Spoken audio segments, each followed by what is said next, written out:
Hey, Cool beans. beans that All are cool. yes, beans that are cool. Welcome back to the Movie Well Marathon. I'm Andrew. And I'm Mac.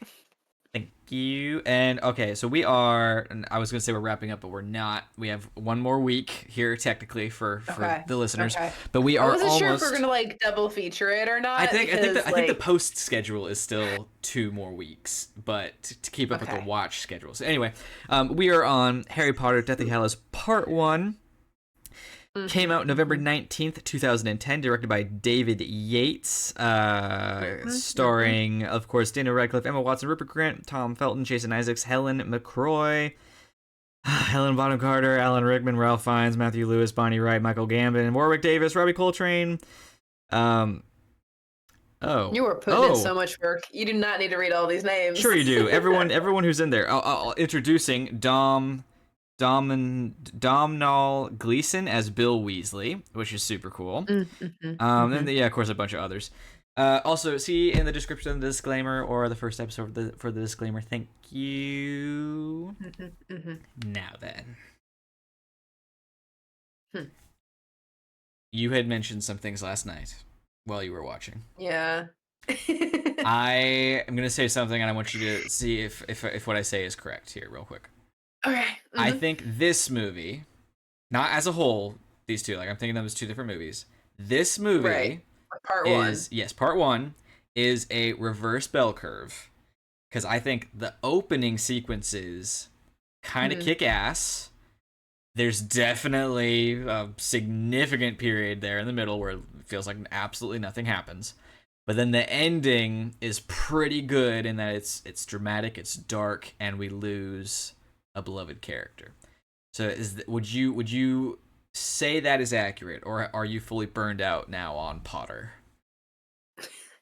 I am losing patience with it. We could say it that way. Like, it's again not one of my favorite franchises. I will say the rewatch has made me appreciate certain things that I kind of like gotten lost in my memories Mm, of it. Right. So like the past couple movies have been good for me to watch and review.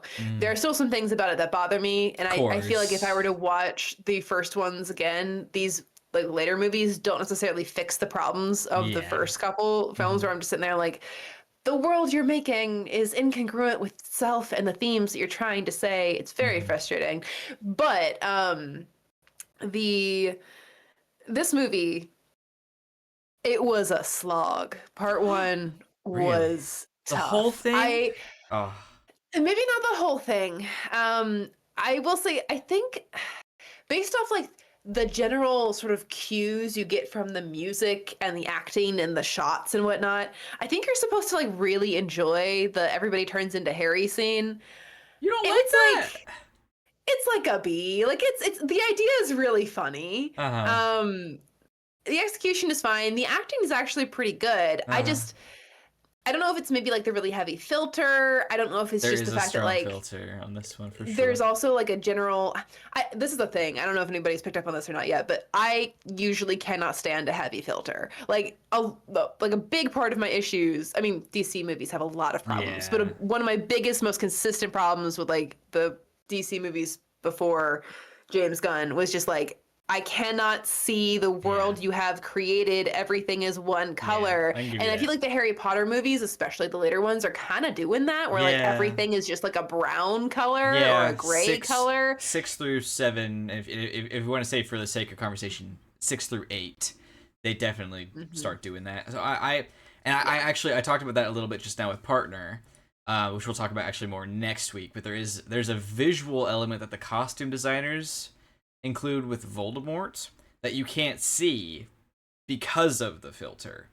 So Yeah. it That's is to an extent it is to oh, their that's detriment. But heartbreaking. yes. But anyway, Anyway, back on 7. Yeah. yes, back on 7 and just the whole thing. So like the Harry scene in particular, like I want to be entertained and laughing and I kind of am at a certain level, but at another level I'm also like the reason we're doing this is because all you guys might die.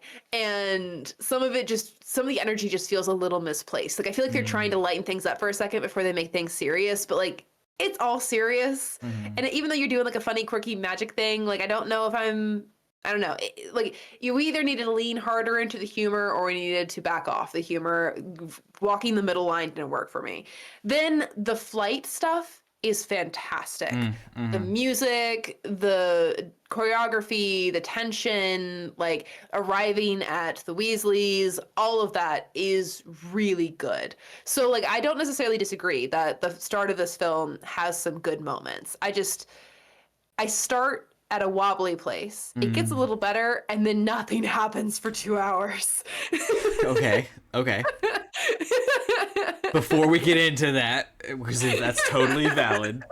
Um, yeah. So being more into the franchise, I Hmm. am totally hyped on the opening of this movie. I think the opening with the new minister is cool. It definitely sets the tone for That's the true. the dark and dreariness. The Snape sequence is its own kind of badass, even though it's dark as hell. Mhm. Just because Mhm. again, it's showing us how high he is in those ranks, and it's very dark and spooky. The power scene, like the whole like table with Voldemort and everything. Quick Mm-hmm. note on that. Great scene. Chills. I was hooked watching the entire time. I was like leaning forward in my seat, like hooked Mm-hmm. in and watching. So Yeah. that's a great scene too. I didn't mention So that. It's good. yeah, Keep that's going. cool. And then Hermione having to wipe her parents' memory is so sad and tragic. And then the Dursleys leaving, I some people like that moment with him and Petunia. They wish the moment with him and Dudley wasn't cut from the movie. I don't hate the I one wish it with wasn't. Dudley. I don't think the one with Petunia makes any sense. Like, oh, after Agreed. 20 years you suddenly give a shit about your sister? Fuck off. Anyway, when everyone shows up for the Harry leaving sequence, I love it. I love all of it except for like one thing, because it feels like this happened later, but I think it's very understandable. It's the end game equivalent in Harry Potter. We've got characters from True. 3 with characters from 4 with characters from 5 introducing new characters. We're using a potion that we were introduced to in 2, and we're in the place Hmm. that we first get introduced to in 1. So everything has come together. The bike is here. The Thestrals are here. The broom, like, I love it. It's That's yeah, so yeah. it's so much fun. Um, the the whole as you said, the flight sequence is amazing, and I love it. I love it to death. And Hagrid flying around, like them around the Muggles, like just to ground it in this weird believability. I think it might be the wrong word. There's also, I was thinking while watching this movie, and especially the next one, it's like Harry Potter if it's just an action movie. And while Mhm. we could debate as to whether or not that's the right decision, I think it wears it nicely. Like, you can make some Sure. killer action movies just in this world. It works. Hmm. Um, all that to say, the whole Harry duplicating thing is really stupid. I think it's Okay. I think no I see I think it's funny, and I do think there's a certain amount of quote unquote logic in this world. But come on, like, just put him in a taxi and have him leave last week. Like, no one attacked him at this house, which has no magical protection on it. Like, just have him ride a Mhm. bike and he'll be, or have someone bring a port key to him. You don't even, or have everyone else look like Harry Potter and make him look like Ron. No one's gonna kill Yeah. Ron. Like, there's a handful of If other they things had you can do. had this occurred to me when I read the book the first time. I wasn't like a kid or anything. I was in high school. But I was like, okay, so the Harry distraction, I get it. Kind of in the same vein of like, why don't we just make him look like Ron? Make everybody else fly on brooms or Mm-hmm. thestrals or a motorbike or whatever, looking like Harry. Then like 5 minutes later, put Harry in a car Yeah, and exactly. drive him to Yeah. the ministry or something. Uh-huh. Like I like how they do it in general, because I like the building of the scene. I like Mad Eye counting down for them to leave, and like like this is the war has started, but like this is the beginning in many ways. Like, we're Mhm. going into battle, but I kind of wish it was more. I not that I don't want to see anything happen to the Dursleys or the the Grangers, but if Harry was just there, packing up his stuff, getting ready to go on a Horcrux hunt, and then Mad Eye like kicked down the door because they were after him, and he's like had like, hey, this is an idea, we're on the run, like we have no time, drink this, like everyone drink this, like instead of this like very well quote unquote strategized plan that this orchestra, I think the urgency would add to this, because with the urgency, that makes it better. You can't think about things as much, and you just roll with it. But I love watching it. It is so fun. It is cool. However, in my opinion, Hedwig's death is the worst one. I can never get over it. It is my really, because all the other ones, there's a certain amount of like this is a war, and again, I'm not giving credit to Rowling at all, but she gave like a reason for most of them, so like they represent something here or there, or they're random. Hedwig was supposed to illustrate the ending of Harry's childhood. Fuck you. I don't give a shit about that. That is the definition of unnecessary. I love that bird. It's worse in the book. At least she's doing something in the movie, but it's awful. And then Harry's reaction to it always gets me. This movie has my least favorite deaths because they are the ones I cannot get over, and I hate losing Hedwig. Yeah, I love Hedwig, that opening. It hurts every time. It hurts. Like, even though the movies have done very little to establish really like a relationship between Harry and Hedwig, you still kind of feel it in the reaction that Harry gives. And like, she's this icon of the franchise. Right. So Hedwig's theme is like she's the bird, Yeah. So it hurts. And I feel like even though maybe it's not great for indicating like the death of Harry's childhood, because like in my opinion, his childhood has been over for a minute. I know. Like, what do you mean, what childhood? He spent 11 years being abused, and then he spent the last 6 being the chosen one. He's killing giant snakes when he's 12. He's getting his soul sucked out when he's 13. No. He has saved people's lives multiple times already. Like, he's been engaged in battles where his peers have died. And like, I don't know if he has that many claims of like innocence in childhood. Mad Eye's death happens off screen. I feel like Mad Eye should have sacrificed himself, and Hedwig should be fine. Hedwig should die of old age as a lovely, wonderful old owl. I hate that. Anyway. Actually, Hedwig would be really nice. Like, imagine her, like, letters back and forth between Harry and his kids. Like, that's really Hedwig sweet, should be around forever. I would trade it. Yeah, I don't care what anyone says. Hedwig shouldn't die. So yes, then we're at the Weasleys, and there's a little bit of downtime, but like at this point, it feels like natural downtime. We got to meet Bill, which is awesome. The wedding is fine. We're officially with Ginny. I could not care less. George gets his ear sliced. Tragic. But I love that he's having fun with. I love that we have the moment with the older brother after kissing his little sister, where it's not the classic. It's like a fork sticking out of his ear. It's not the classic older brother moment. It's just him having fun. He just kind of has a nod of like, you know what you're doing? Okay, cool. The Will and Testament scene is fairly cool, I think, just to get it is all actually the stuff. And I did try to think a little bit about the way that the gifts might parallel the Hallows, like the Deathly Hallows. I'm not sure if they fully do, but they kind of do. Like, the snitch is a memory, and seeing your loved ones are kind of like a memory. The Deluminator it was almost like a power source. Like, Ron used it to travel, right? Nope, you got it flipped. No. I never thought about it like this, but you got it flipped. So the snitch is the resurrection stone, which helps with it has the resurrection stone. The Deluminator is the invisibility cloak. Makes things invisible. Okay. And then knowledge is power. And knowledge that's what is we power. get from the book. I see you. Good stuff. I never thought about it like that. I was sitting there, I was like, there are 3 gifts, there are 3 of them, there are 3 Deathly Hallows, and the Hallows are directly connected to their ability to find, like, you can find the Hallows through the gifts quite a few of the times. So I was like, there's got to be parallels there. And I think you're right. I think I played around with it a couple of different times in my head, trying to figure out which ones would which. Snitch one being the stone is pretty obvious, but the other two are kind of like maybe a little bit more up in the air.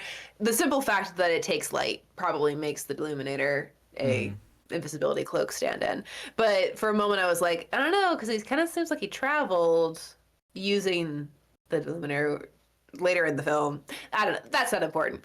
Thing is, they parallel, which is kind of a fun narrative thing. I like that since there are sets of threes, they're lining up with the other sets of threes.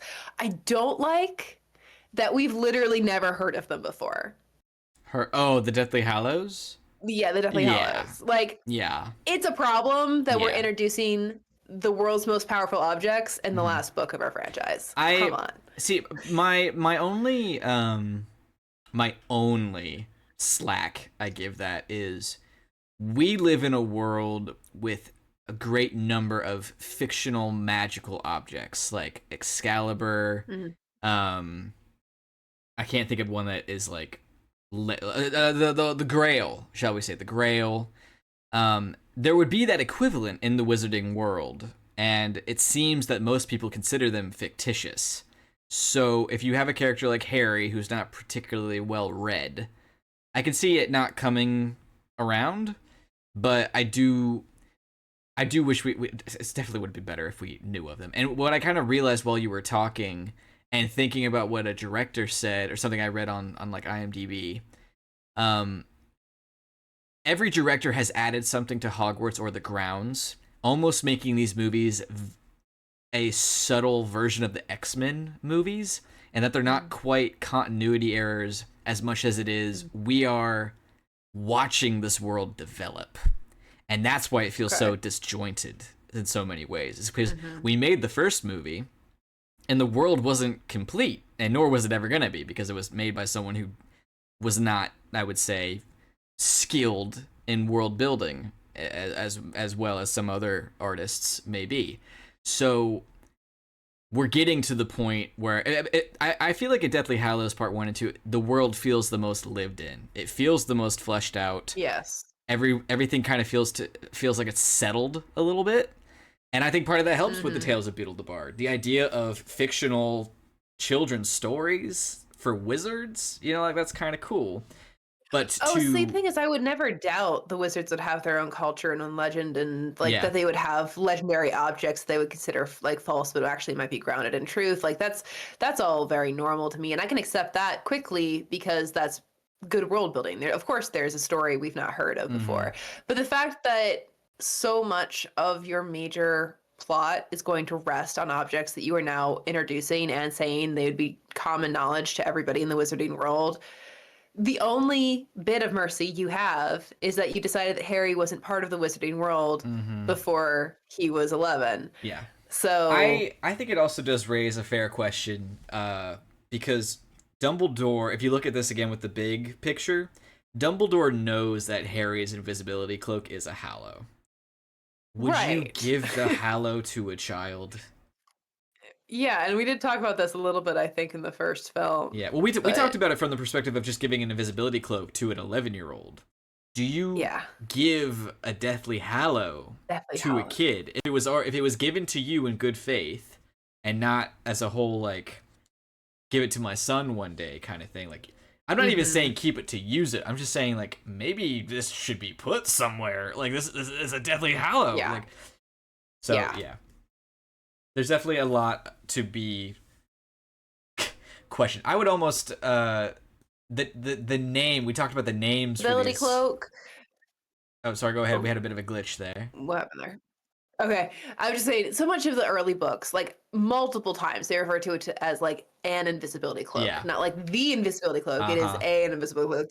There are other ones out there. Yeah, and the idea that like this is the best invisibility cloak, or is this the only invisibility cloak? That question is never really answered. Not in the movies. Obviously, yeah. And like real quick, we're gonna get there. But the puppet show for the Hallows, beautiful. Love it. Gorgeous. Oh, so good. Easily the most beautiful few minutes, I think, in the entire franchise. Yeah. There are good shots, but nothing as composed. I would say that's when the movie gets going again, really, is during that. Because, like, Harry and Ron destroying the Horcrux is fine, but the movie feels like it gets Mm-hmm. going again after we get the tale of the three brothers. Agreed. Anyway, it's a great shot, but I just there are inherently issues that are going to develop if you are introducing major elements, MacGuffins. major powerful elements you're going to use in your story. In the last book, in like the latter end of your last book. So it's a problem. It's a problem. It's a note. Would change if you had a chance to do it again, I would say. Yeah. It's also weird because I mean, it's not necessarily weird. I don't know. I don't know what I want to say about that because like the mission for this movie for our characters has nothing to do with the Deathly Hallows. They want to find out what they are at one point. But in fact, we get stuck trying to do the thing that we're trying to do, and we do nothing for like a year. Right. It And has then nothing to do with the Deathly finally Hallows. make a break with the Deathly Hallows. Yeah. But the Deathly Hallows are almost completely disconnected. Yeah. Like, it's not even like the Deathly Hallows can kill a Horcrux. It's just like, these are powerful objects. Yeah. And, oh, by the way, you already own 2 of them. Yeah! The only thing you need to know is how dangerous it is that Voldemort has a powerful wand. Yeah. Which we could have just said wand. He has a powerful wand. Yeah. I mean, yeah. And it's one of those things that it's just, it sounds cool, and so we'll roll with it. I do think it could have been done better. But coming back on track just a little bit, just to because we're doing really good on time, so to stay on track. Okay. The wedding falling apart, tragic. Learning more about the Dumbledores, the conversation with Doge, whatever, Elpheus Doge, whatever his name is, cool. The running away, the fight sequence in the coffee shop, that's cool, and then them realizing they had to break into the ministry and them doing it. I love all of that. I really love that. I do have a note that the Polyjuice actors are brilliant. Yes. They do such a good job. I get a tiny little knot in my stomach every single time because the anxiety of breaking into a fascistic government as a 17-year-old is terrifying. And they do it really well. I mean, Ron's got to save his wife. He's got his wife is all alone downstairs. She's being interrogated. I don't know who the fuck the dude is who plays Runcorn, but the walk he decides to do as Harry being uncomfortable is so strange, but okay. The slow little movements. And he's like, he bobs so much. But anyway, yeah, we get it. We flush ourselves in. It's bloody disgusting, but we're there and we're having a good old time. Also, real quick, because we'll talk about this more, I think, with both of these. Both the versions we watched were like the full uncut version, I guess. The ones I've seen on DVD have all these like weird moments that are cut for no reason. The movies aren't that egregiously I did watch long. a DVD, so okay. Might be some things I missed. There's a couple of little things in this one. There's more in the next one. I've actually never seen the full version of the next one, but the moment where Harry tries to warn Arthur as Runcorn in the elevator, I don't know if you saw that because it's maybe not in the DVD, but it is on the one on Peacock. There's a handful of those little things, and I like those moments while they're there in the ministry. The finding of the Horcrux has a lot of interesting things going on, I think, because we see in this movie what what wearing the locket does to you. It agitates you. It makes you angry. It messes with you. We also know from previous movies that to produce a Patronus charm, you have to fill yourself with joy, which means this plump pink bitch is happiest when she's being cruel. Because she's casually got a Patronus cat going to keep all the Dementors back while wearing a Horcrux. This woman's a monster, and it's all laid out very subtly. And David Yates, credit to you, man. Like, that's cool, the way it's layered there. That's a good point. I also really love to think that the happy memory that Harry uses to save everyone in the elevator is the fact that he just stunned Umbridge, just shot her in the face, because that would fill me with joy. Honestly. Mm-hmm. Mm-hmm. Umbridge is so hateable. It's, I mean, truly well written character in the sense that, like, her level of despicable is so, like, deep to her character. And there are something for a redeemable or nuanced or understanding or morally gray villain. There's also something to a character that just is Irredeemable. evil. Yeah. And, like, that's crazy because, like, even Voldemort gets a sort of like, and here's why he is the way that he Yeah. is kind of moments, right? Whereas Umbridge, you don't get any of that. No. Umbridge is just, She's just a monster. she showed up because she wants Yeah. to ruin your life. And she gets joy out of it. Yep. And that's crazy. Yep. And it's very effective. She's awful. Yep. It's the fucking worst. I really wish we knew. I mean, you could probably Google it, but I wish we saw, like, her end in these movies. We get some pretty satisfying endings for other characters. Not that bitch. Anyway, we're on the run, and we can't go back to Grimmauld Place because Yaxley had hold of me. I've never fully bought that. Stun the dude. Anyway, now we're on the run. And this is where it starts to drag. We got to be on the run because they want you on the run. So I don't know. There's got to be a way to restructure this plot or this story, maybe the movie specifically, so that we don't sit in the woods and do essentially nothing. I think for, like, the entirety of the middle of the story. I think my thought, I mean, I've probably put less thought into this than you have. Let me just float my thing real quick. Go ahead. I think you can make these two movies the same movie.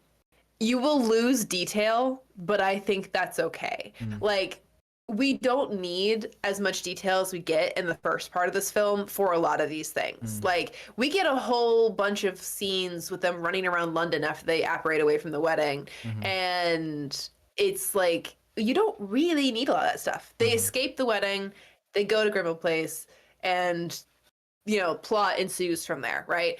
We don't need to slowly watch them emotionally devolve in the woods. It is an interesting character study, but it completely halts the story when things should be speeding up instead of slowing down. And, like, Ron and Hermione and Harry kind of, like, suffering through the Horcrux. We have the Lord of the Rings. We know what, like, the people who like your story like the Lord of the Rings. And granted, your audience may not be super familiar with the Lord of the Rings, but you could use the language of established classic fantasy to communicate your point really effectively. We don't need to see the kids devolve. We can just, mention there is some sort of, like, negative attribute that brings you down and makes it tough. Show Ron wearing it more than the others.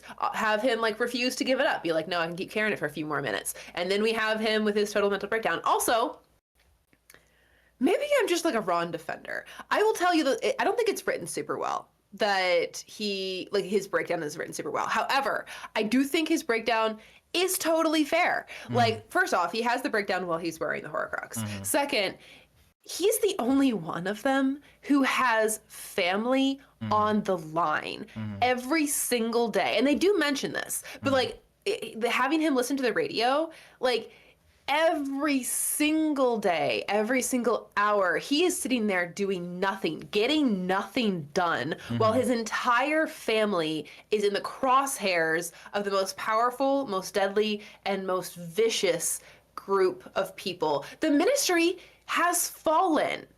The last time he saw his family, they were under attack at their house.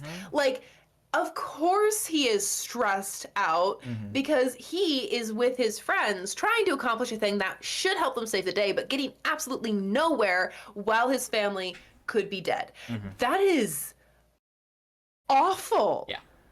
No, that is terrible. I think the breakdown scene is actually pretty good because it's performed so well. Like, there's a weight that has never been in the movies up until that point, because Harry and Ron are going at each other, and like the lines of like when Ron just snaps and says, "No, you don't know how this feels." Like that's the loudest he's ever been. Mm-hmm. It's heavy and like it's good to watch. However, this movie more than any other is where I start becoming a Ron defender, in that I don't think it's necessary to write him out of the movie, like and the book in this way, Agreed. because That's where I was going next. yeah, I'll go. Keep going. Give me a second here. Let me cook, as the Mhm. children say.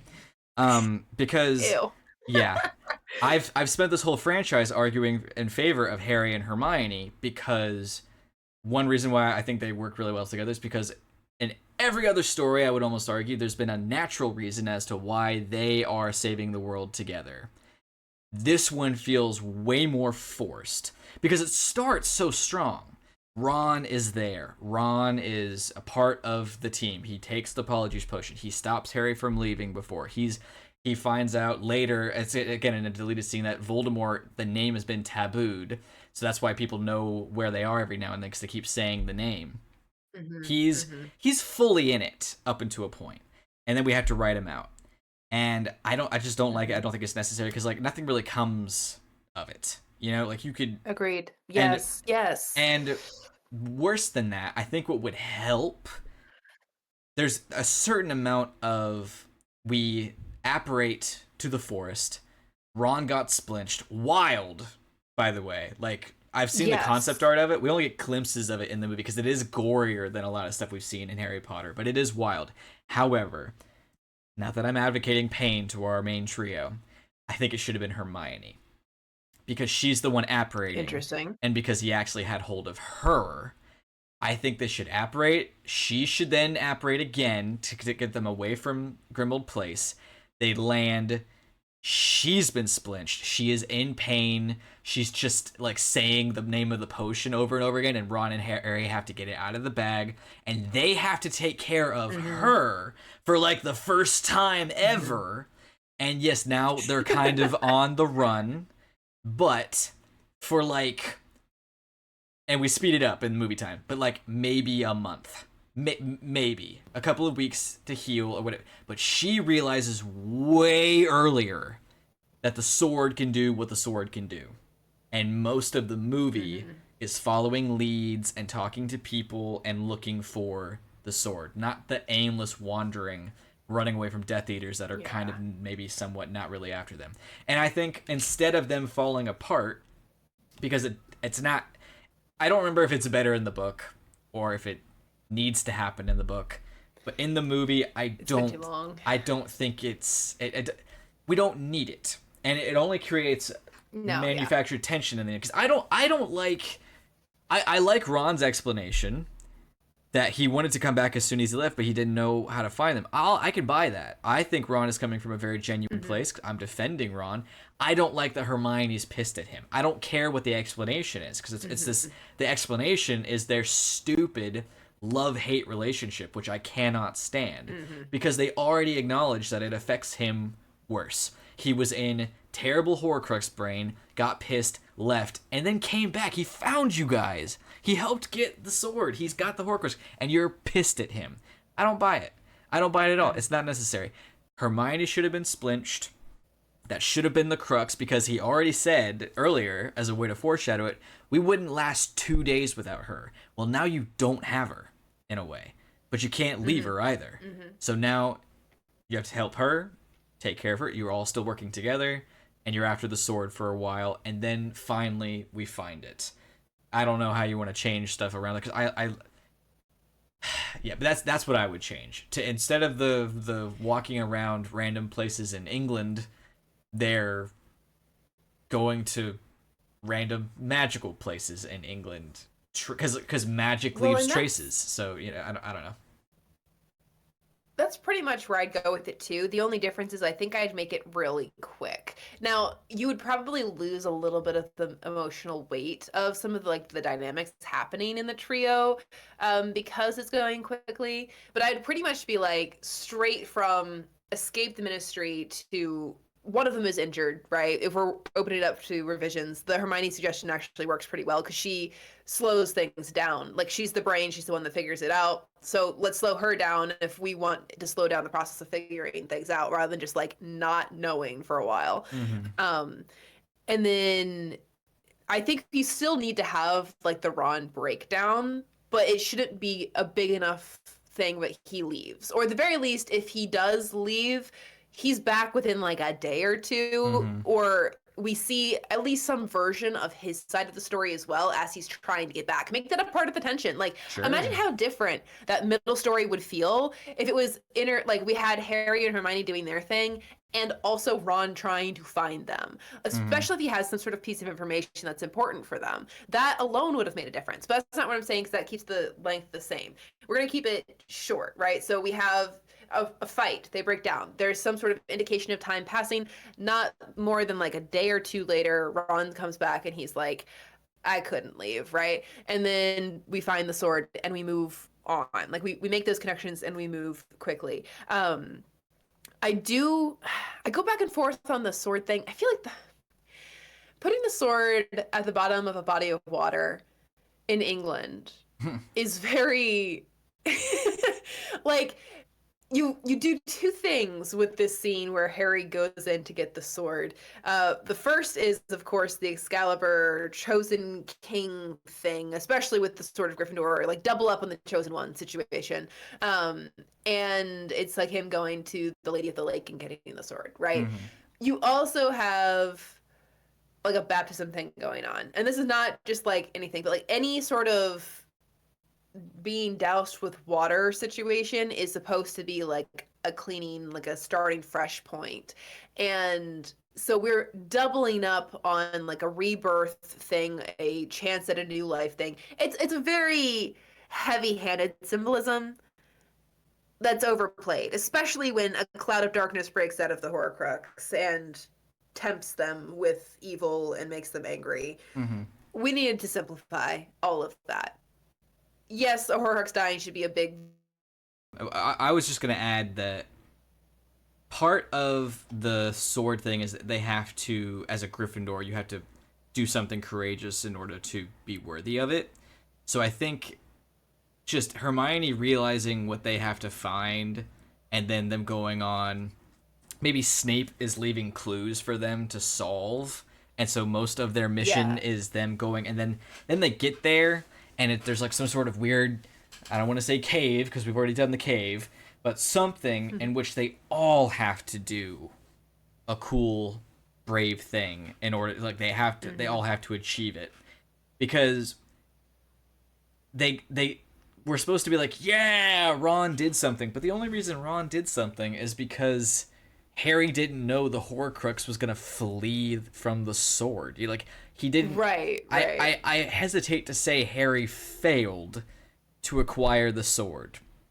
And I do think there's a little bit of a difference between, here is the sword, it is in a treacherous, painful, dangerous place. Now go get it if you want it. Well, all right. Versus, that's my best friend drowning. And so I'm going to go save him. Oh, by the way, I can now reach the sword. Like, there's a little. Right. You're going to tell me that a Hufflepuff wouldn't do that? Or a Ravenclaw or a Well, Slytherin wouldn't do that? that's where we get at the whole like breakdown of Yeah. Gryffindor house being like the best qualities of mankind because yeah, but like if people in Gryffindor are also allowed to be intelligent, then people in Slytherin are also allowed to be Right. moral, you Right. know? That's And for next like- week. That's for next week because there's some problematic stuff to discuss. Okay, Anyway, focusing in. yes. We get the sword, and then we do go to Godric's Hollow. I do kind of like that sequence. It is slow. It's sandwiched within the slow bit, but I think it's a good slow moment. I like having seen I don't the disagree. house, and Maybe that's the one thing Harry and Hermione do without Ron, just so we can create some space between the Ron freak Maybe. out and reuniting. I suppose I do like that. I also, in this moment, I think they are, in order to hide, I get the vibe that they're subtly cosplaying as a couple. Not hardcore. They don't say it explicitly, which I get, and I might It's be true. reaching. But in this moment where they may be pretending, I really dig it, man. They work. They just work, and they're there for each other. And I really really love. I don't know if Radcliffe does this intentionally or if it was just an accident because of the seriousness of the scene. But when Hermione's like, "Hey, there's someone watching us," the level of "I'm so fucking over this" that is on that man's face when he turns his head to look across the graveyard, I love it. I love it so much. It's the most vicious I think I've ever seen Harry Potter, and it's only for a fleeting second because his like, oh crap, I think I know who that is look is also really good because Radcliffe is great, but his just like, and his little head I turning. mean, he is at his parents' graveside, Yeah. trying to mourn them in a Mm-hmm. way that he now understands them. Mm-hmm. And there's someone getting his attention. Mm-hmm. Yeah, Yeah. that's so annoying. Yep. That's. Yeah. But no, I actually.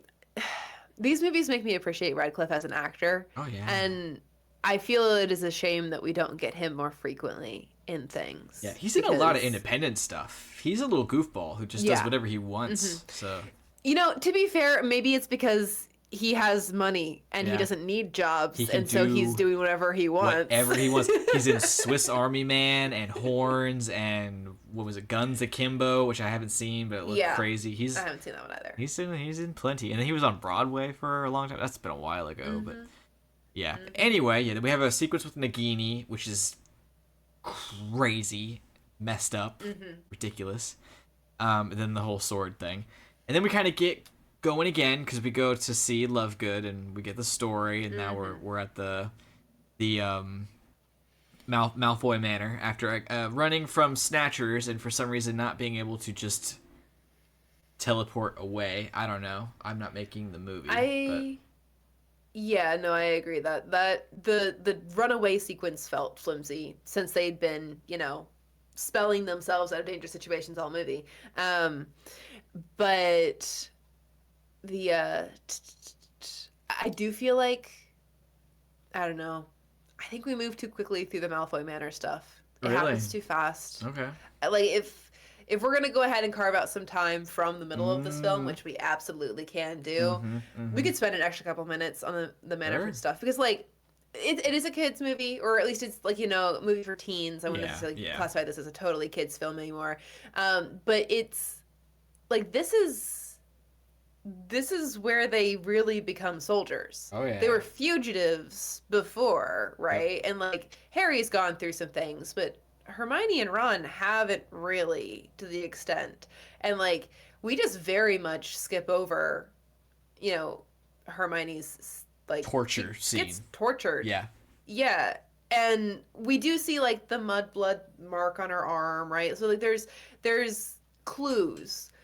But like I think we needed to be scared. And I don't know if we're scared. Yeah. Like the movie starts with a woman floating over a table as people Yeah.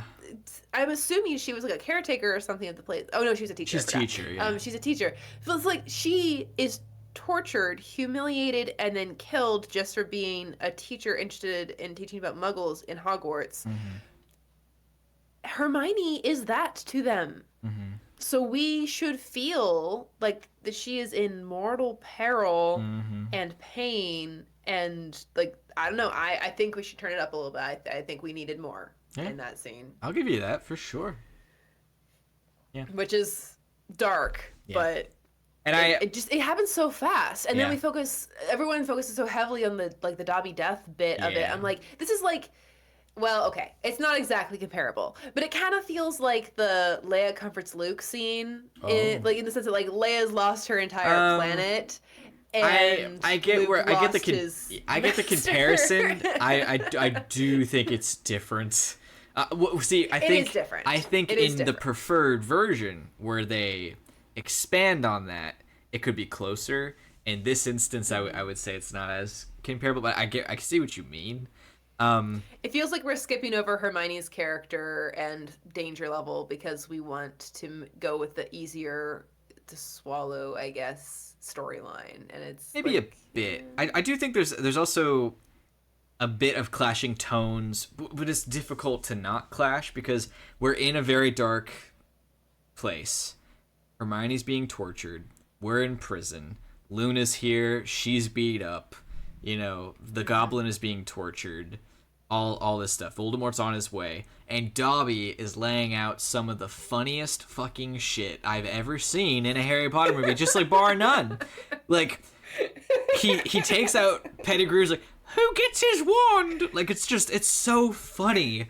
And then the whole, like, the so quotable, Dobby never meant to kill. Dobby only meant to maim or seriously injure. Like, it's so good. True.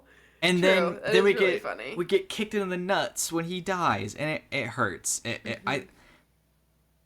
That one gets me. If I watch that one by myself, that one gets me every time. I think Dobby's moments of levity would actually feel better if we were coming out of something that was darker. Because like, sure, we're in a bad spot plot-wise, and we feel the danger at least a little bit because there's locked doors, and, you know, when we look back at Hermione, she's crying and she's got a wound on her arm. But, like, if we fully sit for a moment where we're like, we can't do anything, we use some of that absolutely can't go anywhere energy from the middle of this film. We put it here instead, where something is actively happening to one of our characters, and the characters that would love to stop it or, you know, do something about it can't, right? Like, we get some of that energy, that desperate, like, we gotta do something. And then Dobby shows up. Yeah. And he's lighthearted and he's fun and he's immediately kind of saving the day. Like, that you feel more relief, more gratefulness for Dobby's appearance, his sort of like demeanor, his levity. And then you get stabbed in the gut when it gets taken away when he dies. I think it would be better if we leaned into the extremes in this scene a little bit more. I agree, but I do think there's something to consider in our little alternate version here that we've slowly been building. If Hermione's the one that gets splinched, I think it's overkill to have her be the one that's tortured. True. So I think it should be Ron.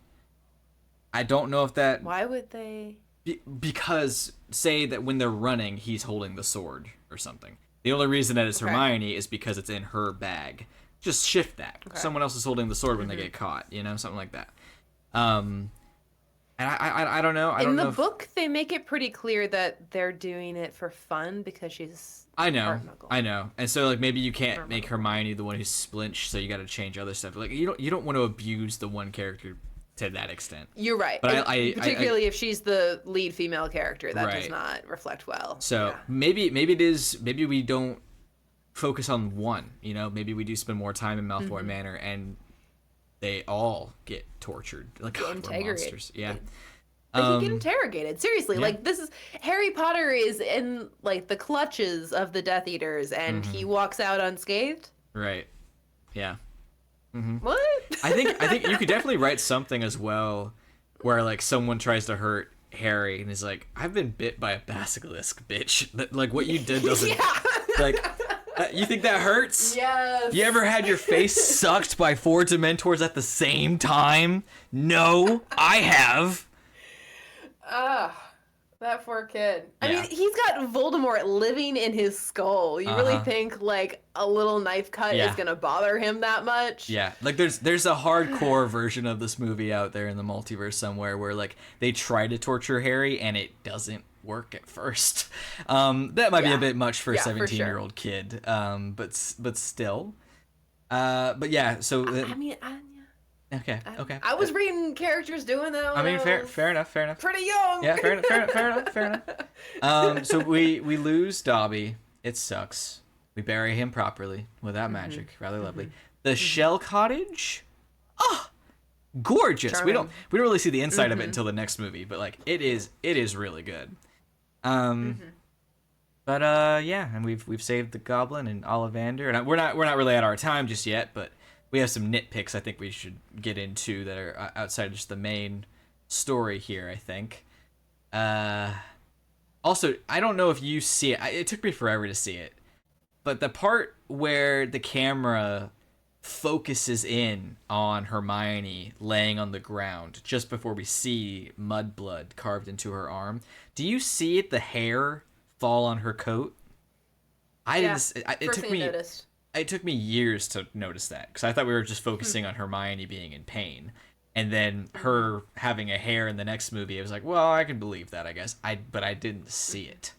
So No, good. I remember thinking, like, as I watched it, I was like, why are we watching a hair? We'll figure it out later. Yeah. That was my exact thought process. Mm-hmm. It's, yeah.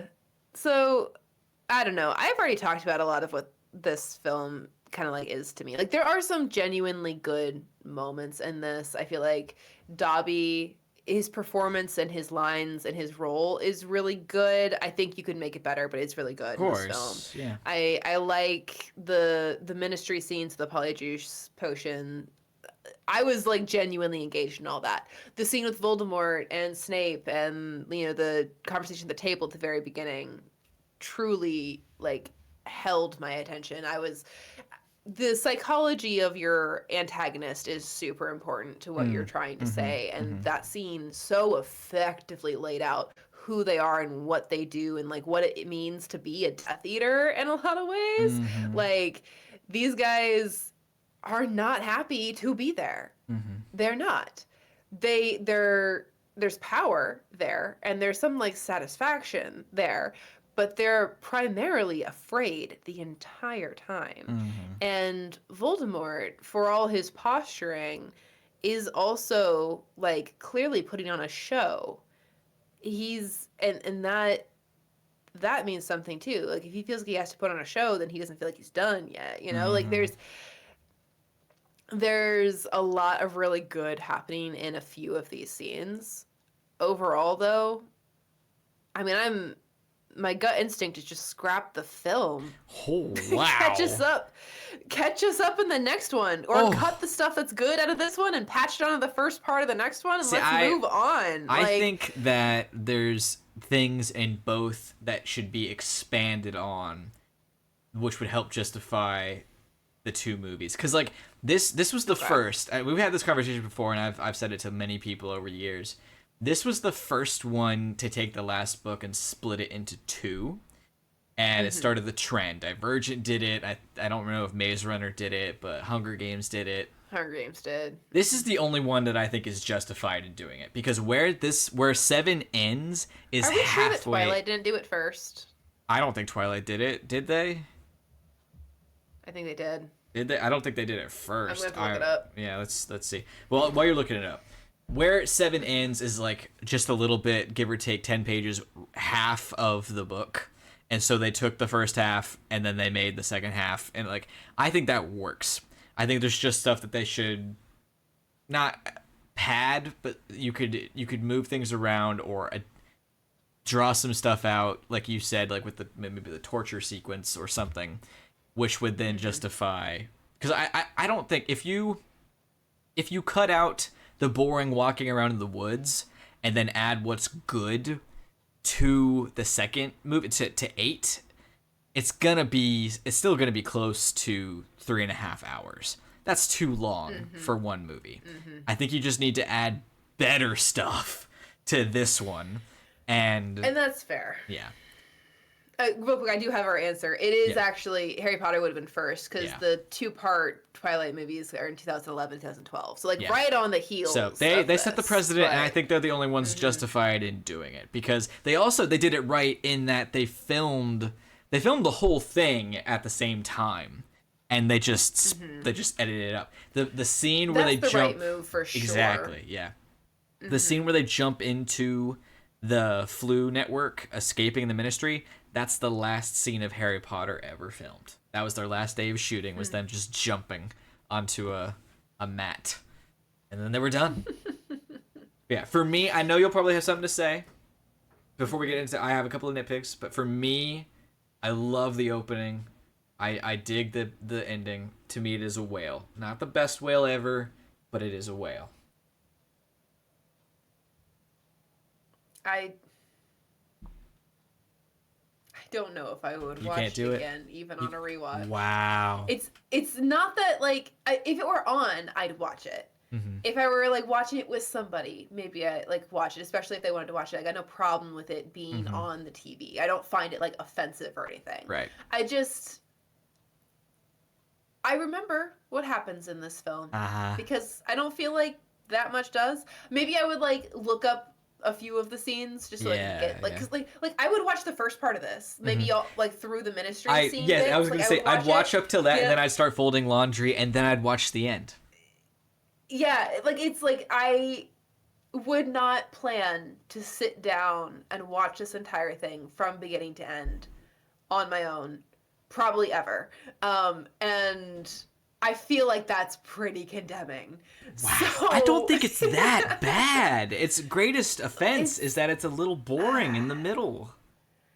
Yeah, but it's, like, really boring in the middle. Oh. Like, for so long, it's boring in the middle. And then, by the time the story picks up, granted, we do get a beautiful puppet show, but as I've talked about, I don't feel like the Deathly Hallows are really all that involved in the stuff that they should be involved in. Like, we should be learning about, like, a secret about the Horcrux right now, or maybe, like, a secret about Voldemort's power, not, like, some weird new power set thing that suddenly changes the way that things are. I mean, seriously, everything that we do with the Deathly Hallows can, except for maybe, like, a little bit about the themes about death and stuff, like, everything that we do with the Deathly Hallows can be accomplished with simply saying that Dumbledore had a powerful wand. We could even call it the Elder Wand. It could even be given to somebody by death. And it's, you know, it's the wand of the world, right? But I don't know why the invisibility cloak needs to be a Deathly Hallows. And I don't know why the Resurrection Stone needs to be a thing at all. If we use the Resurrection Stone to find key information, hey, there we go. Now we have something that's plot relevant to use it for. But as it is, it's basically just sort of like a way for Harry to see his loved ones and to go with them as he goes to die in the next film. And we'll definitely talk about that moment. And I don't know if I would want to remove them from that moment. But I also feel like there's other ways to accomplish it rather than, like, again, imposing a whole new level of, like, mythology on top of this world that we have created. It's just not a good idea to be world building in your final act. And again, like, this, it's not even like we start with these things. It's like we get stuck on the Horcrux thing, and rather than figuring out the Horcrux thing, we get distracted with the Deathly Hallows thing, which granted does eventually lead us to the solution for the Horcrux thing, but, like, not naturally and not comfortably. And there's I don't know. And if you cut the Deathly Hallows out of this movie, because in my opinion it's not that relevant, then you basically have nothing until they get, like, sent back. I was thinking of ways while watching, and also while we talked about what we wanted to add instead of walking around aimlessly. And it kind of messes with what the second one is, but, like, it'd be interesting if they have to break into Hogwarts to ransack Dumbledore's office. They need the pensive. They need the memories to get more info. They maybe want to take his portrait to ask him as much as they can. Because, like, they don't have all the knowledge, but they are, like, a reflection of them. Also, I don't think it would be a stretch to do the mental math of, well, Harry, dear boy, where did you get the stone, not the stone, I'm sorry, the sword before? That hat's just sitting there. Let's go take the hat. Maybe he could give it to us again. What a good way to involve, like, one of the first magical items that we encounter in the final act of the story. It not only would that be a fun idea to theorize, that's literally what happens in the next one. So, yeah. And for me, if I feel like the sort of Gryffindor plot is weak too. Like, I think it's really weak. The fact that it's just chilling somewhere in the middle of the woods in a pond, and that's, like, the safe spot for it. It's not. Snape. What do you mean it's Snape not? puts it there. Right. So that they can.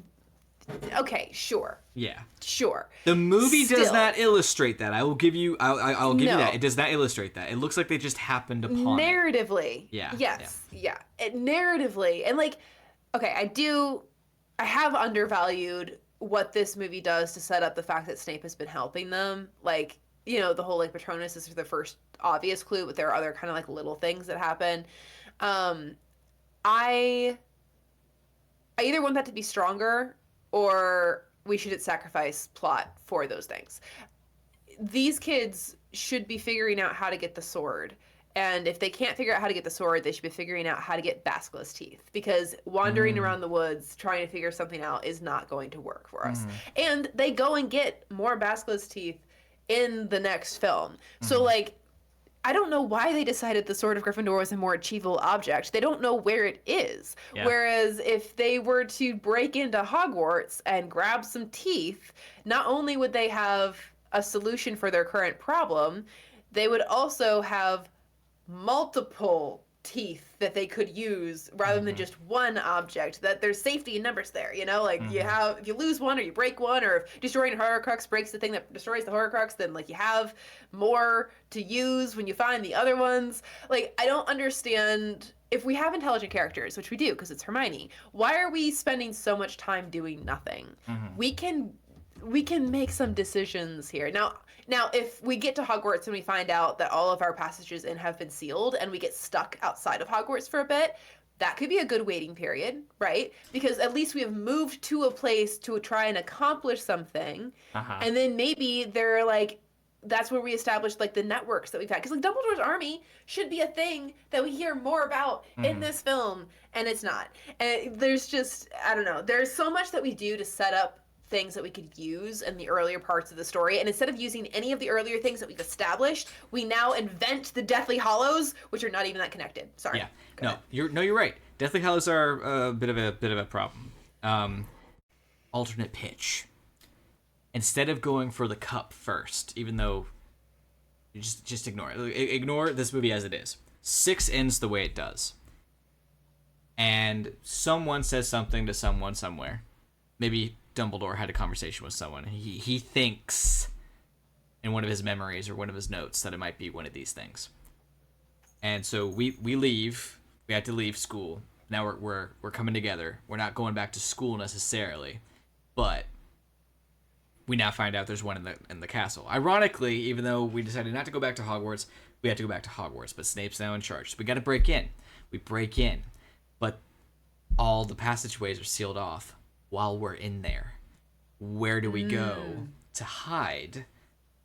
Rumor requirement? No! Because people know about the rumor requirement. We go to the Chamber of Secrets. Because it's the only place they can't come get them. There's no one right now other than Voldemort, who's not at Hogwarts, who can speak Parseltongue. So they literally hide out there. Maybe that's how they find out about the fangs and how they can use them, potentially. Who knows? But they're able, like, they camp out there for the school year, and they're basically weird, the creepy people that live in other people's house, parasite style, within Hogwarts, trying to break into Dumbledore's office to get the hat, trying to break into this place to get that, trying to do whatever. And we have this cool espionage style thing. Eventually they have to go to Gringotts, whatever, that's a mission, and we come back. But, like, that could be fun, them having to camp out in the Chamber of Secrets for an entire school year. Yeah, no, I respect the move away from Hogwarts because I think that makes sense logically in terms of, you know, what would Harry do? Well, he would distance himself from the people that he loves and the people he feels responsible for so that they would be safe. It makes sense. Abandoning Hogwarts also means that you can't work with any of the stuff that you've already established because so much of the world, as I've frustratingly pointed out, depends upon the school year and the school environment.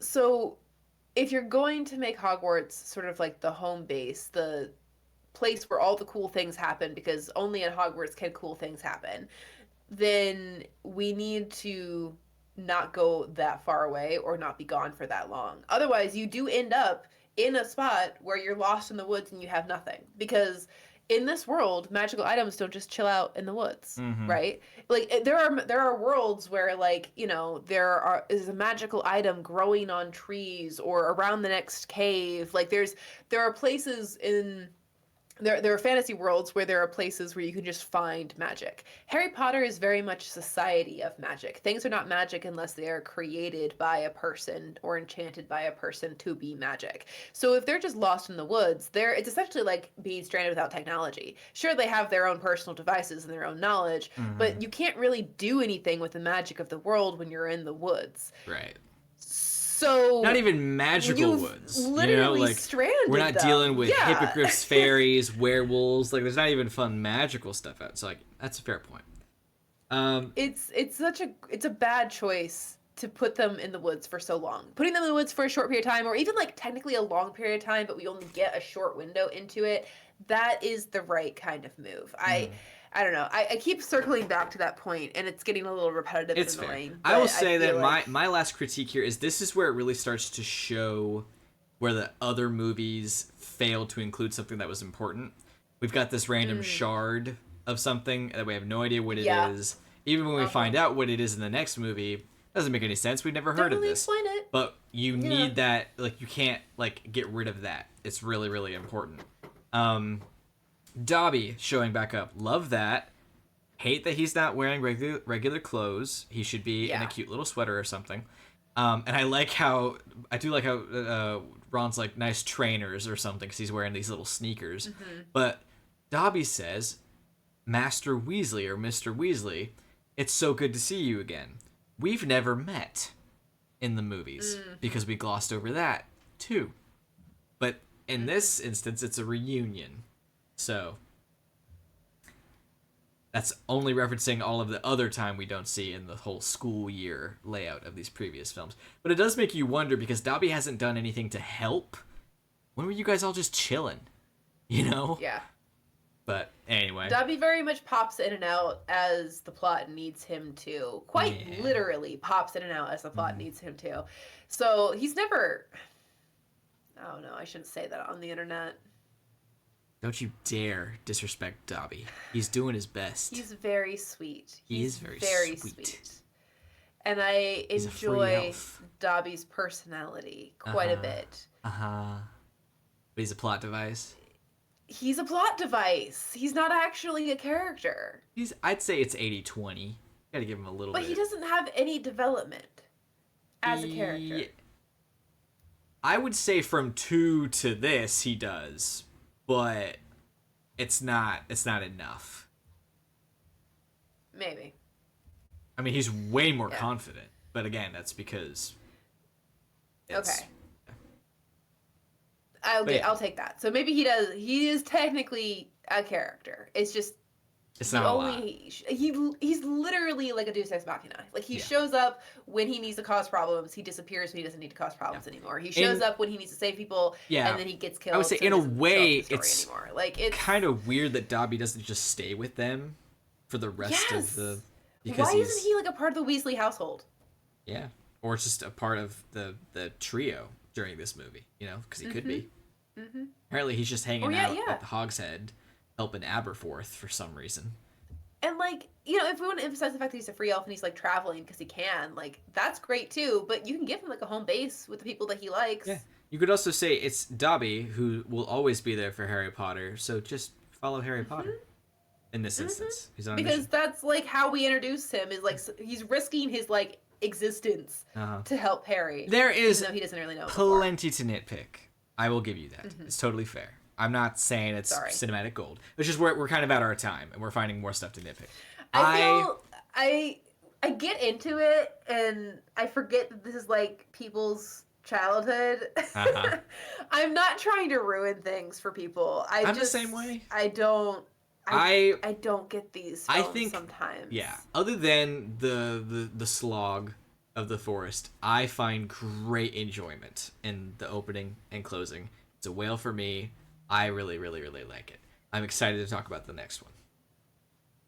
I think it has really good moments, but the middle kills it for me, and because it's so much of the time, I think it's not recoverable. Fair enough. I think the middle bit is just as boring as Moonacre, but we really, really liked Moonacre. Moonacre is wonderful. Okay, well that's where we're gonna end this one.